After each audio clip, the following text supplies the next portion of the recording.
Hi folks and welcome to my channel. Today I'm going to show you how to insert SIM and SD card onto Motorola G24. In the phone box you will find the SIM ejector tool. On the left side of the phone is the SIM tray. Insert the SIM eject tool into the hole and press gently to remove the SIM tray. The phone can be used with the memory card and two SIM cards. SIM cards are nano SIM type and the memory card is a SD card. The SD card can be up to 1 TB capacity.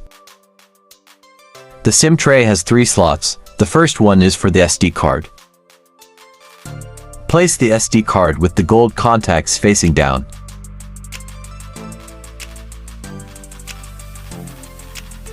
Now put the nano SIM cards in the SIM tray. Place them with the gold contacts facing down.